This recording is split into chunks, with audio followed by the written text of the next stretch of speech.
Here in the United States, there have been more than 100 deaths, with the number of confirmed cases over 10,000. With the stock market in free fall, the Trump administration is finally taking the coronavirus seriously. But while major cities like New York and San Francisco are shutting down, experts are warning that the country's healthcare system is about to be overwhelmed. Joining me now to discuss the U.S. government's handling of this crisis is Mike Leavitt, a former Republican governor of Utah, who also served as the U.S. Secretary of Health and Human Services under President George W. Bush.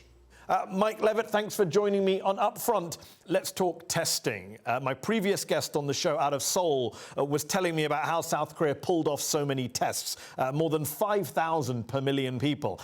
Here in the US, you have about 100 tests per million. By the end of February, the South Koreans were testing 10,000 people a day, while in the first week of March, the US had only tested about 1,500 people total. That's a scandal, isn't it? How can anyone explain that? How do you, as someone who's worked at the highest levels of government, when you see stats like that, how do you explain or justify that to people? When the after-action report is written on this episode, it's clear to me that a couple of things will have been learned. The first is that they need to open up to tests that have been validated in other countries. Yes. The second is that they need to spend some time and effort well in advance of this emergency to develop a means by which those can be aggregated. I think a third thing that should be acknowledged is that the nature of the American demographic, meaning it's just spread out. There's 330 million people. It's a substantially bigger challenge, but it's going to be very clear that this will be seen as a weakness. I think that it is being overcome within the course of time, but it's cost us time, and I think there's no question that it has weakened our response. When you took over as the U.S. Secretary of Health and Human Services in 2005, you talked about how, quote, woefully underprepared the U.S. was for a major disease outbreak. You then drafted a plan, I believe, over the following year to deal with a potential flu pandemic. This time round, though, there was no real planning done because this current Republican president got rid of the U.S. government's global pandemic response team in 2018. He's tried to cut the budget for the Center for Disease Control and Prevention, the CDC. Surely those were incredibly reckless, irresponsible things to do. If you had still been in the cabinet at that time, I'm guessing you would have been advising against it. Well, the pandemic plan that I was deeply involved in leading was about a 3-year project, and candidly, it remains the underpinning of our national response plan. It was used in the Obama administration in dealing with the H1N1 yes. flu vaccine, and that was considered to be a success. The same plan exists now, and all of the same resources are there. I think that we may have on the testing part. I don't think we're going to find that as having been well executed. But getting rid of the global pandemic response team in the National Security Council just 2 years ago. Well, there's some dispute about actually what happened, and I'm not here to defend that one way or the other. What I do know is that the United States now is responding in a very robust way with the closing of businesses, with the closing of schools and universities, with a complete suspension of many of our sports leagues and no meetings. That's a quite remarkable response that I think we'll look back on and say there was a lot of American willingness to do so. Now, there will be parts of it that'll be criticized, and that's always the case. You're right to say it's been remarkable. Just seeing it happen in front of our eyes, definitely remarkable. You mentioned sports leagues, businesses. But on the other hand, of course, you also have beaches in Florida full. At the weekend, you have bars and clubs filled to the brim over the weekend in New York, in Chicago, in Boston. A lot of people still not taking this seriously, still not listening to the guidelines. And therefore, should there be more draconian measures taken? Because a lot of Americans just won't do it on their own. My guess is that could happen in many cities to the degree that this isn't happening voluntarily, and to the degree that we begin to see the large, sharp spikes in a number of cases. I think we'll likely see additional measures taken to assure that there's compliance. You've also famously said in the past that, quote, anything said in advance of a pandemic seems alarmist. after a pandemic begins, anything one has said or done is inadequate. The problem now, Mike Leavitt, is not just that many people believe the response to be totally inadequate, but that the president himself was the opposite of alarmist in the run-up to this crisis. In January, Trump was saying we have it very well under control and it's a very little problem. He said in February it'll miraculously go away by April. He again said he had it very much under control and also claimed that the Democrats were using it as a hoax to make him look bad. How many American lives do you think have been unnecessarily lost because this president wasted more than 6 weeks downplaying and dismissing the threat from this virus? Well, given what we know now, those statements are impossible to defend. However, I do think that what's important is what's happening now and in the next 4 weeks, not what happened before. What happened, happened. We now have to, as a people, rally to assure that we, in fact, respond. Now, as you pointed out, there have been about 100 deaths, and that's regrettable. 0 is what we would hope for, but that's not likely to be what will occur. And so we in the United States, like people all over the world, have got to respond. There are good examples around the world, and there are bad examples around the world, and we need to emulate the good ones and avoid the bad ones. You mentioned, there's been 100 cases and you wish it was 0. Trump said less than a month ago, you have 15 people, and the 15 within a couple of days is going to be close to 0. That's a pretty good job we've done. Of course, we now have close to 10,000 cases and more than 100 dead.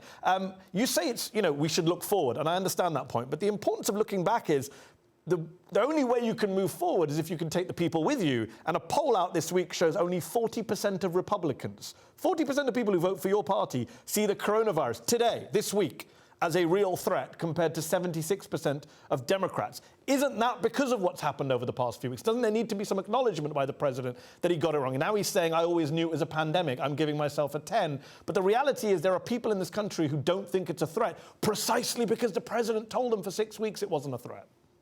Well, I can only speak for myself. I am a Republican, and I take this very seriously. And I think increasingly, as people become aware of what a serious circumstance this is, pandemics are a part of biologic history. They're part of the history of human history, and they reshape the economics. They reshape the sociology and the economics. So we're now moving into a new phase in this fight.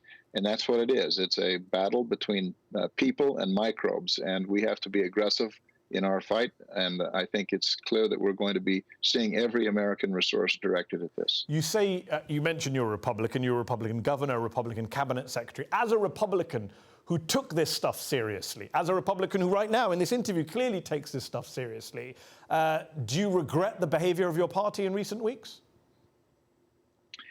What I celebrate is that we are taking it seriously. I've been through many large-scale emergencies. I've been through terrorist events. I've been through major weather events. I've been through earthquakes. I've been through a lot of different types of crises. And what I've learned is that there's always a time when after the fact you can go back and say, what should we have done differently? But there is virtually no value today in looking back. We have to look forward, and we have to, as a country, build on the strength of the American will, which has been demonstrated by the fact that I'm working at home, and most people who will hear this from the United States will be working at home and staying at home. There's been a unified response. If you could have said 3 months ago, could you see Republicans and Democrats working together to create a set of legislation that would pass in a week, they would have thought that impossible. No, I understand that. And I appreciate that point. That's a valid point. But when you talk about people staying at home, you're 100% right. People are staying at home. But yet days ago, not weeks ago, not months ago, days ago, the governor of Oklahoma, Republican, California Republican Devin Nunes was saying, go out, go to the restaurants, go out. That's not history. That's happening right now. And people like yourself, shouldn't you be able to say, you know what, that's wrong. I know they're members of my party, but it's not helping the public health effort. Well, may I say, I don't think this is broken down strictly along partisan lines, and I'm clearly an example of that. And there are many others, many governors who have been saying from the very early on, we've got to act. And it makes really serves no practical purpose for that to occur today. We'll have an election in 6 months. I'm sure that'll be part of the discussion. But today, we need to talk about what we're doing to prepare and how it is we're going to, in fact, as a culture and as a society and as a world, this is not something that any one country suffers on its own. It's one that we're in together. If President Trump were to ring you up today and ask you for one piece of advice, something he's not doing that he should be doing, what would you say? What advice would you give him? I would just say you're following a well-grounded plan now. There is a pandemic plan, and follow the lead of the scientists who have experience with this. It doesn't mean that ultimately those who have been elected don't have to make the decisions. They do. But following the advice of public health officials who've studied this for years and who are grounding their decisions based in data and facts is the important thing. The United States has some treasures. Tony Fauci is a person I worked with for a long time. We're seeing a lot of him. It's because he's a seasoned, thoughtful, scientifically based leader who I think is doing a great job. There have been reports that President Trump tried to offer a German company large sums of money to get exclusive access to a vaccine for the coronavirus, only for use in the United States. Unsurprisingly, the Germans weren't happy. The German government are on record saying this vaccine's for the whole world, not for individual countries. Trying to buy vaccines only for your own country, to hell with the rest of the world, that's the behavior of a sociopath, is it not? Well, I don't have any evidence that, first of all, that it's true, and second of all, I know enough about having played this out a number of times about the economics and the sociology and the politics of vaccines on a global basis to know that when we get to the point of having a vaccine, there'll be a lot of these discussions, and it won't just involve the United States or any one leader. And as I say, I have no evidence that any of that is true to begin with. OK, and we've seen a growing list of celebrities, from the actor Tom Hanks to basketball stars from multiple NBA teams, that they've tested positive for COVID-19 in recent days. They got tested quickly and promptly. And many ordinary Americans look at that, especially healthcare workers, and they're saying, well, we're unable to get tested. Is that another reminder that in the US, especially when it comes to healthcare, there does seem to be one rule for the rich and powerful, one rule for everyone else? Mayor Bill de Blasio of New York came out this week and said it's not right that, rich sports stars are getting tested and, poorer nurses or healthcare workers are not. What's your feeling on all of that? Well, first, COVID-19 is no respecter of persons. And I feel confident that there is no society that is not, in fact, or is in fact, devoid of the sociology that comes with power and fame. And it's just human nature, I suspect. It's not fair, but it's just human nature. And hopefully we'll get to the point that everyone can have it, and that equality will be the rule. You're a conservative, obviously, a former senior official in the Republican Party, a party that's long advocated for small government, for a smaller state. What do you say to those who point out that no one's a conservative or a libertarian in a pandemic? Everyone's a kind of a socialist. I mean, everyone, including Donald Trump, your friend Senator Mitt Romney of Utah, wants the government right now to step in and save the day, to spend trillions of dollars to bail out the economy and the American people.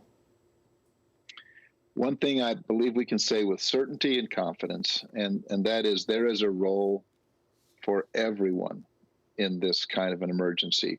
I have said repeatedly that anyone who views the federal government as being able to ride to their rescue will be sadly and tragically disappointed, not because there's a lack of will or because there's a lack of wallet, but because even the federal government doesn't have the capacity to be everywhere. The only assets they have actually are those at the state and local level.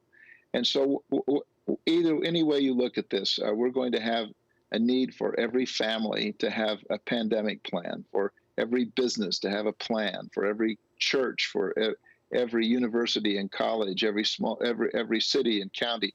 That's the nature of why this is so complicated and so potentially disruptive. So, listen, the politics are what they are, but COVID-19 and viruses don't have politics. They attack, and their job is to find the most hosts they can inside of the bodies of human beings and animals. And we have to, as a people, as a world, we have to fight back. Mike Leavitt, thank you so much for joining me on Upfront. And that's our show. Upfront will be back next week.